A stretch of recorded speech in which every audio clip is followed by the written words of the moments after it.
Hello dear students, welcome back to my channel Physics SPC CBSE sample paper 2024 or 225 का question number 21. A cylindrical conductor of length L and area A is connected to a DC source. Under the influence of electric field set up due to the source, the free electron begins to drift in opposite direction of electric field. First question part पूछ रहा है इसमें, draw the curve showing the dependency of the drift velocity on relaxation time. Solution पहला वाला part करते हैं. पहले हमारे पास एक सिलेंड्रिकल कंडक्टर है. ये इस सिलेंड्रिकल कंडक्टर की लेंथ एल दे रखी है और एरिया क्रॉस सेक्शन ए. इससे कोई डीसी सोर्स लगाया है. पहले ये कोई डीसी सोर्स लगाया, तो इसमें जैसे डीसी सोर्स लगाया तो इसके अंदर एक इलेक्ट्रिक फील्ड स्टेबलाइज हुआ. उसकी वजह से जो इलेक्ट्रॉन है ये ड्रिफ्ट करे low potential to high potential drift velocity V D से. तो इसकी ड्रिफ्ट वेलोसिटी का फॉर्मूला हम जानते हैं. ड्रिफ्ट वेलोसिटी वी डी बराबर होता है ई टाउ अपॉन एम. ये फॉर्मूला हमें याद होना चाहिए भाई. ड्रिफ्ट वेलोसिटी का ये फॉर्मूला में याद होना चाहिए. यहाँ इलेक्ट्रिक फील्ड लिखना चाहें तो ई जो है ये पोटेंशियल डिफरेंस अगर वी मान लें तो वी अपॉन एल इतना. लेकिन क्वेश्चन में इतना ही सेंटेंस है बस केवल. तो देखो यहाँ ये पोटेंशियल डिफरेंस कांस्टेंट है, लेंथ कांस्टेंट है, तो ई इलेक्ट्रॉनिक चार्ज है 1.6 10 पावर 19 कूलम. तो drift velocity is directly proportional to relaxation time. और यहाँ पे फर्स्ट पार्ट में हमसे ग्राफ बनवा रहा है रिलैक्सेशन टाइम और ड्रिफ्ट वेलोसिटी में. तो डायरेक्टली रिलेशन है, इसलिए स्ट्रेट लाइन आ जाएगा सीधा सीधा. तो फर्स्ट पार्ट का तो इतना ही सोल्यूशन है कि draw the curve showing the dependency of drift velocity on relaxation time. तो आप ऐसे बना सकते हो. सेकंड पार्ट में क्या कह रहा है? सेकंड पार्ट इसका अच्छा है. If the DC source is replaced by source whose current changes its magnitude with time such that I बराबर इतना. देखो ये साइनोसॉइडल कर्व हो गया और न्यू क्या है? Frequency of the variation of the current. Determine the average drift velocity. Average drift velocity of free electrons over the complete cycle. ये हमसे पूछ रहा है. ठीक है, तो जरा समझते हैं कि अब इस कंडक्टर के अक्रॉस हमने कोई एक अदर सोर्स लगाया, बताया नहीं कौन सा सोर्स है. वैसे उसकी फ्रीक्वेंसी न्यू है तो वो एसी सोर्स ही होगा. ठीक है, इसकी फ्रीक्वेंसी न्यू है सोर्स की. तो इसमें जो करंट कंडक्ट कर रहा है ना, जो करंट कंडक्ट कर रहा है उस करंट की वैल्यू हमें दे रखी है आई इज इक्वल टू कितनी? I naught sine 2 pi nu t. Nu is a frequency और न्यू इज इक्वल टू हम 1 अपॉन टाइम पर भी लिख सकते हैं. हमसे ड्रिफ्ट वेलोसिटी की एवरेज वैल्यू पूछ रहा है फ्री इलेक्ट्रॉन की. तो देखो आई बराबर एक फॉर्मूला हमने पढ़ा है N E A V D.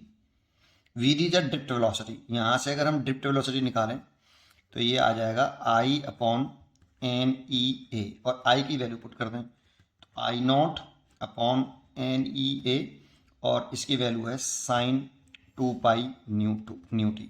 लेकिन ये ड्रिफ्ट वेलोसिटी की इंस्टेंटेनियस वैल्यू हुई क्योंकि ये टाइम डिपेंडेंट है. तो ड्रिफ्ट वेलोसिटी की instantaneous drift velocity find out हुई आई नॉट बटे एन ई ए. लेकिन पूछ रहा हमसे एवरेज ड्रिफ्ट वेलोसिटी है.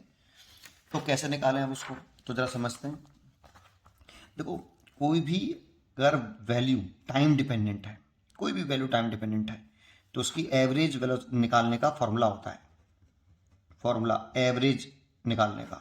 लेकिन टाइम डिपेंडेंट होना चाहिए. कोई क्वांटिटी, किसी भी क्वांटिटी का अगर कोई भी क्वांटिटी टाइम डिपेंडेंट है तो उसकी एवरेज वैल्यू ऐसे निकाली जाती है. वी डी की एवरेज वैल्यू बराबर integration V D G T और इंटीग्रेशन डी टी. और कंप्लीट साइकिल में पूछ रहा है इसलिए 0 से टी और 0 से टी. कंप्लीट साइकिल में पूछ रहा है तो 0 से टी. आपने ये फॉर्मूला एसी में ऑल्टरनेटिंग करंट में पढ़ा होगा.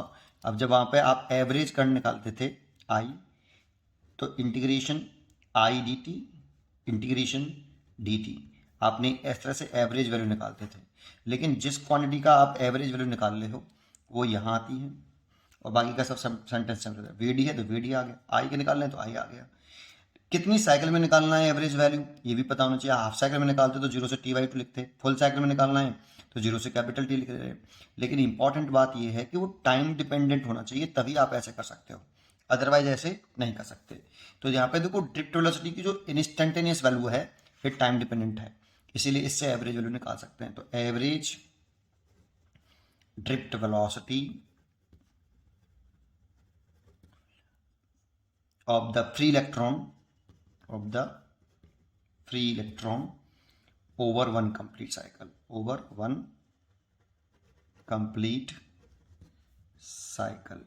तो आप कर लो इसे Vd की एवरेज वैल्यू को ऐसे भी लिख सकते हैं, Vd की एवरेज वैल्यू को ऐसे भी लिख सकते हैं, ठीक है। इज इक्वल टू क्या करें, ये वाला लगा लो, इंटीग्रेशन 0 से t Vdt इंटीग्रेशन dt 0 से t। तो पहले देखो इसको सॉल्व कर लो, इंटीग्रेशन dt को सॉल्व करो 0 से t, तो dt का इंटीग्रेशन t होता है और लिमिट है आपकी 0 से t, ये t माइनस के 0 दैट मीन्स t आ जाएगा। तो डिनोमिनेटर में t आया तो इसे 1/t लिख सकते हैं बेटा, यहाँ पे 1 लिख लो, इसका इंटीग्रेशन t हो गया तो 1/t इंटीग्रेशन 0 से t। Vd की वैल्यू पुट कर दो यहाँ, I0 NEA sine 2 pi nu t dt। और देखो ये टर्म तो कांस्टेंट है तो ये तो बाहर आ जाएगा, तो I0 अपॉन NEA और ये t integration 0 to t sine 2 pi nu t dt।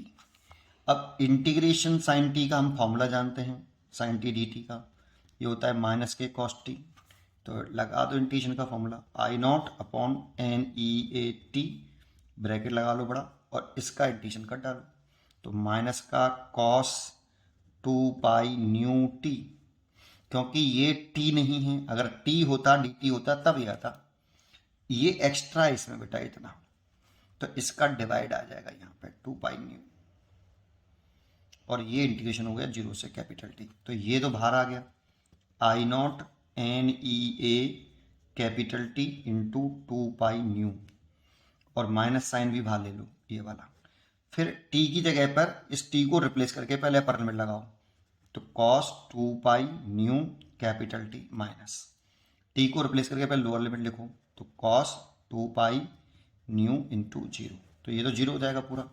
ये न्यू की जगह पर लिख सकते हैं हम माइनस का I0 बटे NEAT इंटू 2 पाई न्यू, और इस जगह पर न्यू की जगह पर लिख सकते हैं न्यू की फ्रिक्वेंसी तो 1/टाइम पड़ा, तो cos 2 pi into 1/t into 1/t, और ये पूरा 0 हो जाएगा, तो cos 0 t से t कट गया, तो माइनस के I0 बटे NEAT 2 पाई न्यू, और cos 2 पाई की वैल्यू होती है +1 माइनस cos 0 की वैल्यू होती है +1, तो ये कट के नहीं 0 हो जाएगा पूरा। तो एवरेज वैल्यू ड्रिफ्ट वेलोसिटी की ये 0 आई, ठीक है। कुछ जो है ऐसे कर देते हैं कि भाई ये साइनोसॉइडल कर्व है, तो ये तो करंट का है भाई, ड्रिफ्ट वेलोसिटी का थोड़ी है, ड्रिफ्ट का ये आया बेटा इंस्टेंटेनियस। इसका भी ग्राफ बनाओगे ना ड्रिफ्ट वेलोसिटी का, आप यहाँ से केवल ग्राफ से कर सकते थे कि इसका साइनोसॉइडल कर्व बनेगा, तो कुछ इस तरह से ग्राफ बनेगा बेटा साइनोसॉइडल, ऐसे टाइम और ड्रिफ्ट वेलोसिटी का ग्राफ बनाएंगे, तो इसमें इसकी जो पीक वैल्यू होगी ये होगी I0 ओवर NEA, ये फर्स्ट पॉजिटिव हाफ साइकिल होगा, ये नेगेटिव हाफ साइकिल, तो इसमें drift velocity positive half cycle में पॉजिटिव आएगी और नेगेटिव में नेगेटिव आएगी, तो टोटल साइकिल में देखेंगे तो 0 आ जाएगी। तो 0 तो आ नहीं था, ये तो पक्का था, क्योंकि आप यहीं से कर सकते थे इसको ग्राफ के थ्रू ऐसे, लेकिन इस ग्राफ से करना था, इस इक्वेशन से करना था, इससे थोड़ी करेंगे, इससे करेंगे। ड्रिफ्ट वेलोसिटी की एवरेज वैल्यू पूछ रही थी भाई हमसे, तो या तो ऐसे करके दिखा दो, या ये लॉन्ग करना है तो इस तरह से प्रूव कर दो। पढ़ते रहिए और खुश रहिए।